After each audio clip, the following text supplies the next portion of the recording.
I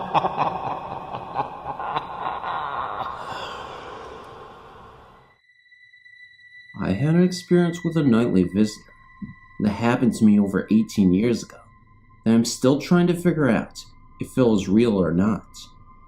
I was 10 years old at the time, and I was living with my mom, my little sister Danny, and my stepdad in a little town called Lebanon, Illinois.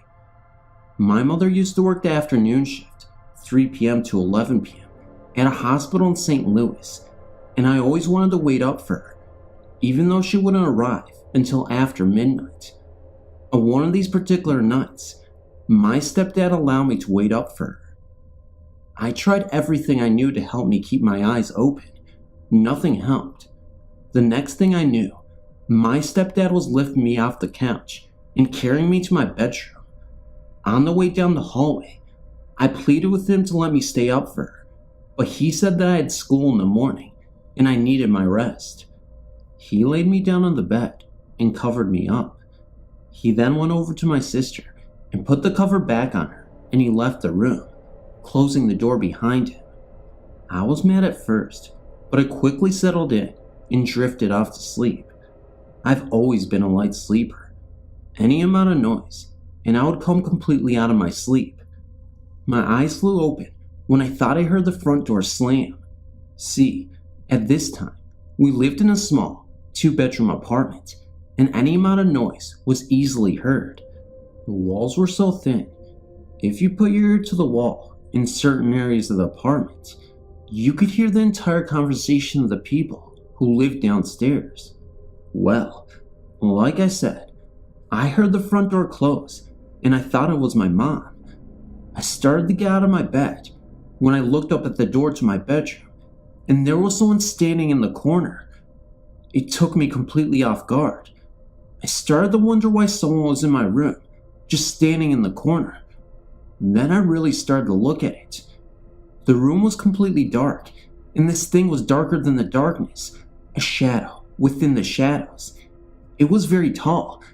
It started to just sway back and forth. The weirdest thing about it was that it had those strange reflective eyes, much like a cat.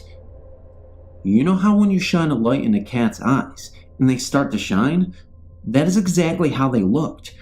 I was starting to get really scared.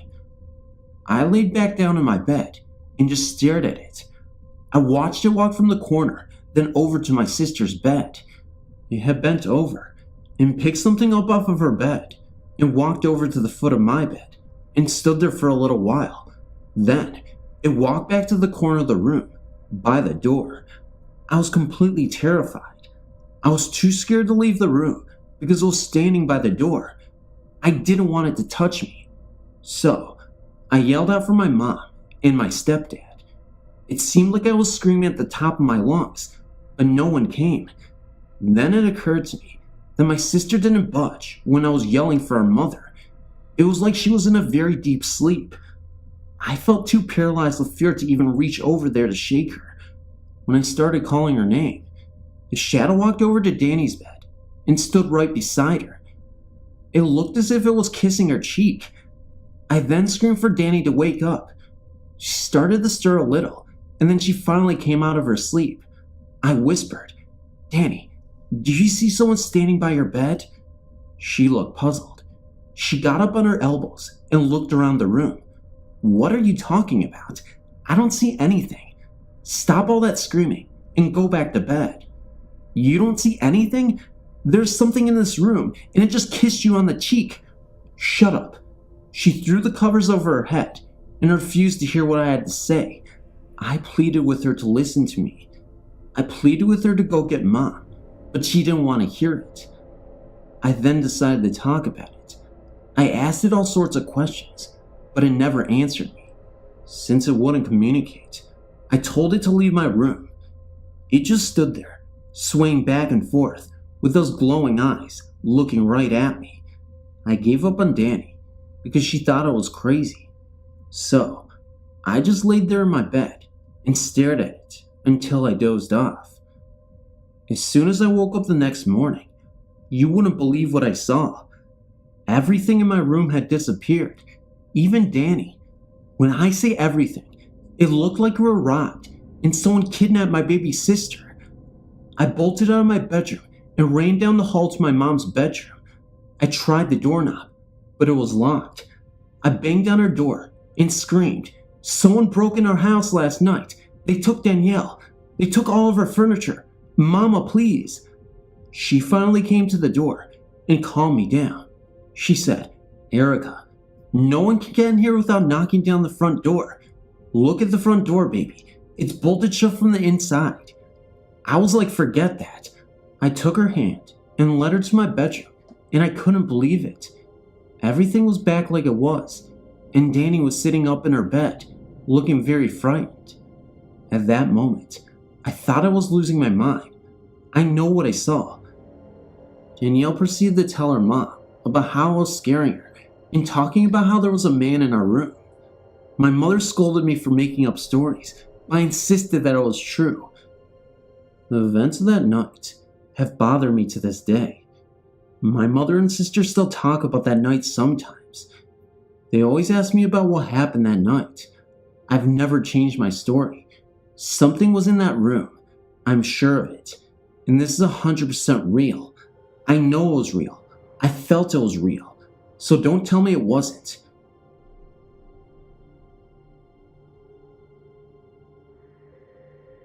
Let me start off by saying that I've never witnessed a ghost or any other paranormal experience, for that matter. I'm not claiming now to have witnessed a ghost, but I have no reasonable explanation for what happened, and I will let you be the judge. On December 5th, 2000, I accompanied my 28-year-old son to Lockport Memorial Hospital in Lockport, New York, where he was to have surgery. I was in a basement surgical waiting room, and after about an hour, I decided to go to the main entrance of the hospital and step outside to have a cigarette. Upon returning, I walked down the hallway leading to the elevator, at which time an elderly hospital volunteer, dressed in the hospital pink smock that the volunteers wear, entered the hallway from an adjacent hall, also walking towards the elevator, and was about 30 to 35 paces ahead of me. The volunteer entered the elevator and turned to push a button for the floor that she wanted, and the elevator door began to close, at which point I tried to hurry to get in before the door closed, but arrived at the elevator when the door was only open by about 6 inches. I decided to let it go and pushed the call button on the wall outside of the elevator at the same moment that the door finished closing against the door jamb.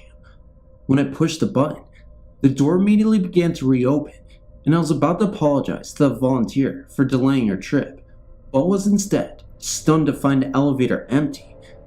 I stopped in the doorway to examine the elevator and looked to the rear to see if there was another door in the back wall, as some elevators have. This was the only door. The woman looked as solid and normal as anyone else, and I did not observe anything strange prior to the incident. After having thought about it for a while, I decided to check with other volunteers who worked there, giving them a description of the woman and asked if they knew she worked in the building. No one I spoke to knew the woman, and from the description stated that I must be mistaken about her working as a volunteer. I have no reasonable explanation for any of this, but a woman in a volunteer smock did enter the elevator and then disappear.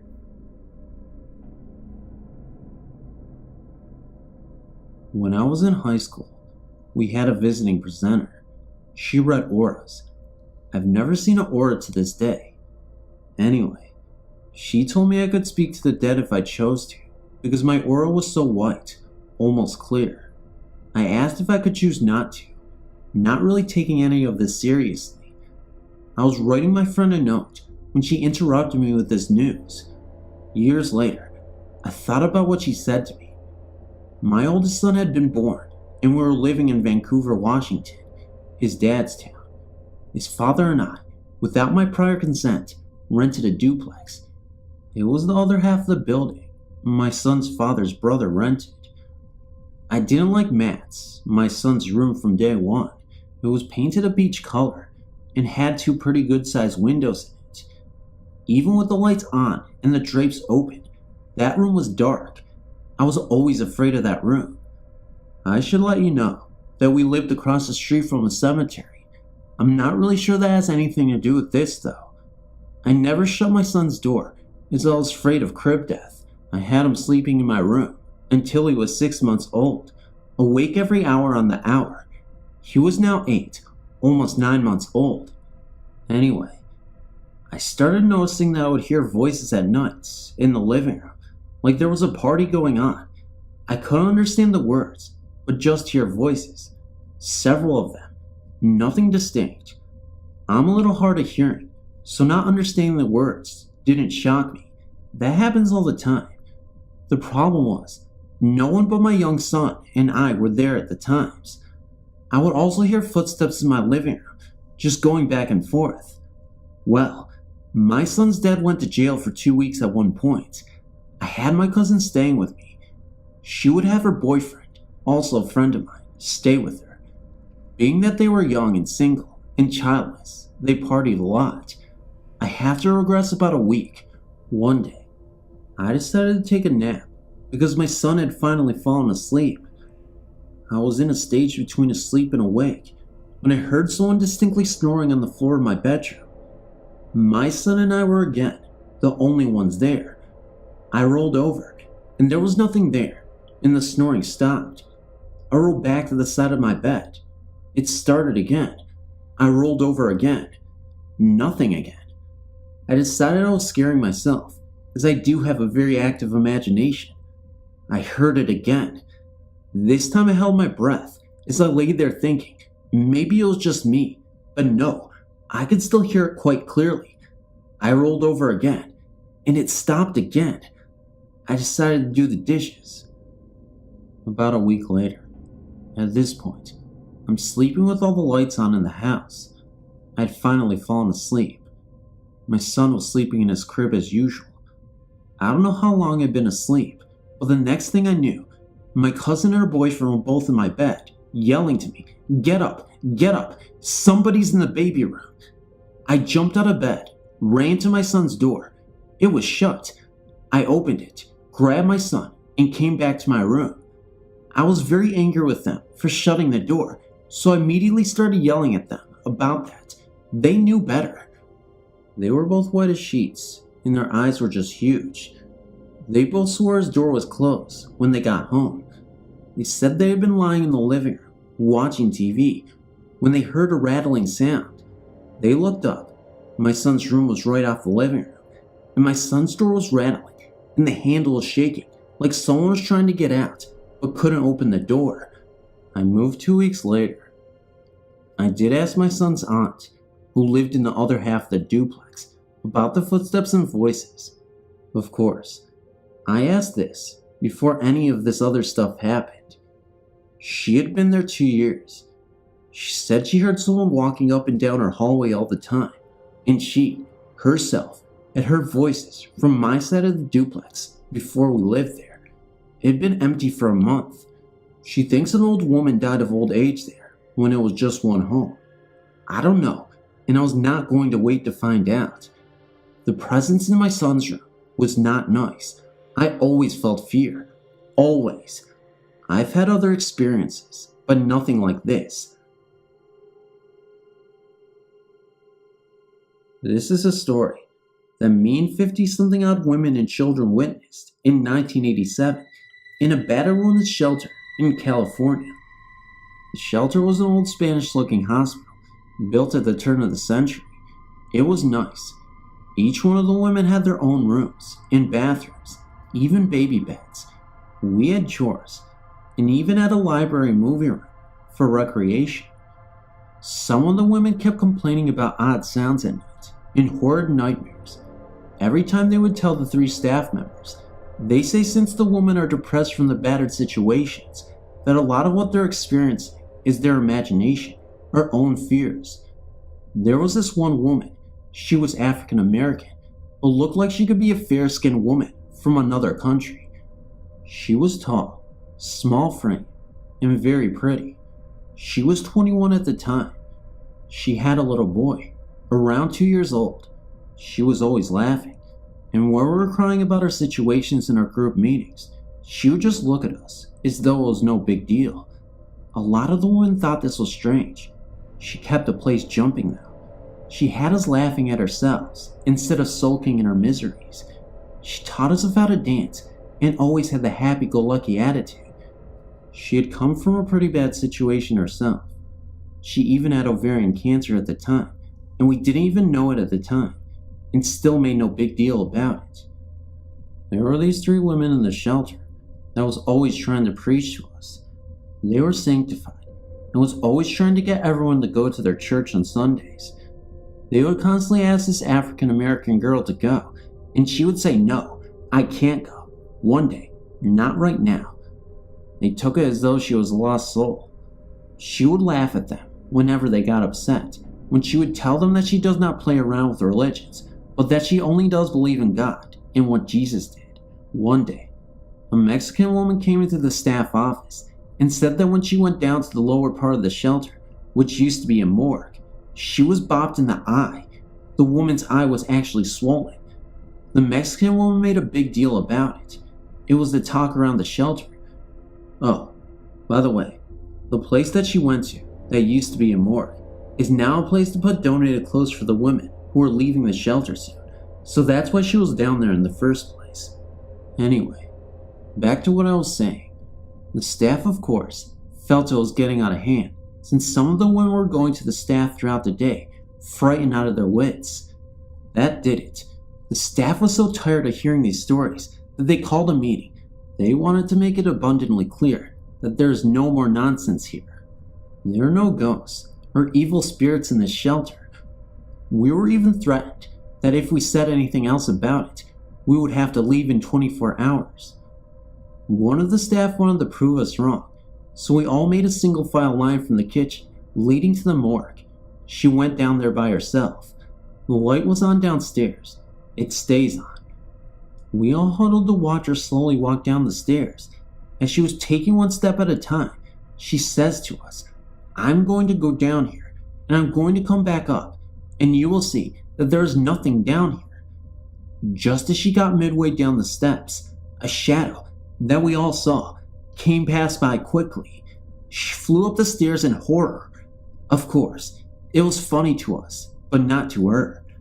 We had another meeting where the staff continued. It's all of our energy of depression.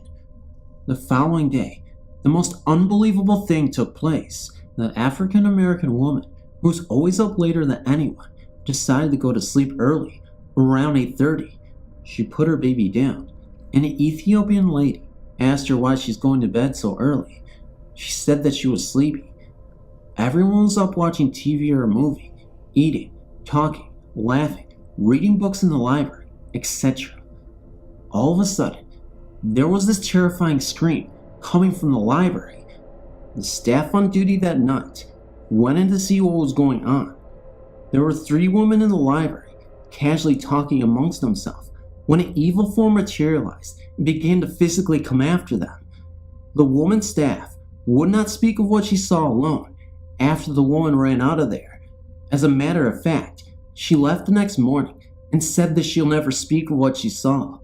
Simultaneously, there were multiple sounds, footsteps on the roof of the shelter. The children of the women were being tied up in their sheets by some invisible forces. Some of the women were being punched and thrown across the rooms. A white man, looked about 30 and shabby, around 170 pounds, on a 10-speed bike came to the front door and said he had some donations, which was odd since men aren't supposed to know about the battered woman's shelter. They said that his eyes were not that of a human. The staff assured him that they are not a shelter and they don't take donations. The man would not leave, but stood there. The whole scene was so frightening that the police was called. When they arrived, literally could not open the door. They tried to burst through the windows, kick down the doors, but still nothing. One of the staff went and checked all the women's rooms to try and gather them in the midst of the hall, in front of the office. The African American woman was sleeping peacefully. She was the only one not affected. The staff member thought this was strange when we later asked, but said that she was glad that someone was not being harmed. Doors were swinging open all over the shelter, and this one huge door that is like a vault swung open, and all sorts of dark silhouettes began to come out, and in masses, and glide towards the room and throughout the shelter. The women and children and staff were trying to get near the staff's office at the same time, while the police were still not able to get in the shelter because of some force that would not allow them in. All the police could hear was screaming and crying from the outside. All of a sudden, an African-American girl comes down the hall, all white, like a spirit. She has on her usual type clothes, long skirt with a long sleeve bodysuit, but her hair was down to her behind. Her hair is usually a little past her shoulder. As she walks, all the spirits are now screaming and literally leaving the shelter. They were making thumping sounds against the walls as they tried to exit through walls and windows to get to the outside of the shelter. She calmly walked past us into each room in the shelter. Every time she came to a room, she would motion her head around the corner, and the dark spirits would scream and run towards the windows and out to the street. She went to every room except the one that she was sleeping in. All the evil activity stopped. One of the staff, who had been at the door all along, finally was able to open the door for the police to come in. By this time, she walked back down the hall to her room. In the morning, would you believe that she did not know what we were talking about? One of the children, a little boy, was crying when he saw her and said that she was in his room when all the monsters came out. She told the little boy that she wasn't in his room. He insisted. The little boy's mother was present and told her that she had stopped some evil activity. The little boy's mother and staff had told her what happened the night before. The staff assured her that it was alright because one of them checked on her during this activity and that she was sound asleep. She said that she was asleep and that she did not hear a thing, but we all assured her that it was okay. One of the sanctified ladies told her that she was a small remnant of angels that were part angel and part human. She said that she would give her life to Jesus Christ soon and to not be afraid of herself. She also gave her a King James Bible. 1 year later, I saw her and asked her what she was doing. She said she gave her life to Jesus and that she was instantly healed from cancer. Later, I saw pictures of people who said that she would appear in their rooms whenever there was a ghost or evil presence. One was of a guy who just got out of prison. One was of a lady with 2 children. She said that some people would say that she stands in the room at night and guards them. I asked her, "Isn't this frightening to you?" She says she asked them, and it isn't frightening to them, and they say not at all, like it's no big deal. At first I was a little leery about strangers telling me that I stand and guard their homes, but what the women saw in the shelter that night sounds about the same as what they're saying. I can't change what they insist that they saw. They're not afraid of me. They say that they pray to God in the name of Jesus, so I'm not afraid at all. Then she told me to look at a scripture in Hebrew 11:1. Be not forgetful to entertain angels, for some have entertained angels unaware.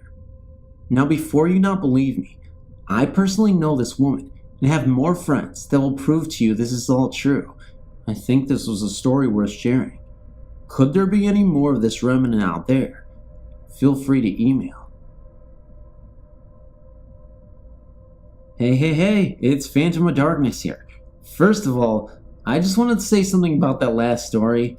Yeah, it's a really epic story, but on the believability scale, I just don't know. So I was reading this story. I thought at first it turned out to be a really cool ghost story, and then it just got more bizarre as it went on. And I was just thinking, holy crap, this person's a great writer. However, I don't want to judge people's situations. Maybe this very well did happen, but it just seems kind of fishy. It seems suspicious, and I don't know, maybe it's a bit exaggerated, but it's an unheard story. I thought it was really entertaining. Nevertheless, I can't talk. But guys, I wanted to read it because it was a cool story nonetheless. I mean, halfway through, I was already reading a lot of it anyway, recording it, and I figured, I can't just delete this. I gotta show you guys the story. It's a really cool story. It is scary. I will give them that. It is a scary story, but true. Anyway, guys, if that story's true, then I'm a flapjack racer. I don't know what that means either. But no, I want to be open-minded. I'll just give them the benefit of the doubt and say it's true. Anyway, guys, just wanted to say that you guys have supported me so much, and I really thank you for 11,000 subscribers. That's mind-blowing to me. I mean, when I first started my channel, I was at 0, like every other channel. And then I got more subscribers, and I kept working, and I'm here. Oh yeah, that's the normal process of YouTube. If you work hard, it happens, I guess. Just kidding, guys. I'm just saying, like, I couldn't even imagine that I got to 11K so soon, or even really in my whole entire mind. Like, I thought at first I was not even going to reach that point because I almost felt like I was gonna have to give up. Well, I never give up, but you guys know what I mean. Anyway, guys, I'll talk to you later, guys. Be sure to comment, like, share, and subscribe. Always welcoming and appreciating your comments. I love your comments. You guys know I love your comments, and I just want to hear from you, especially for that last story. Let me know in the comment section if this is a true story or a good, you believe it's fake or real, because I don't know. It just doesn't seem real to me. I feel like there's just something strange about it that makes it not real.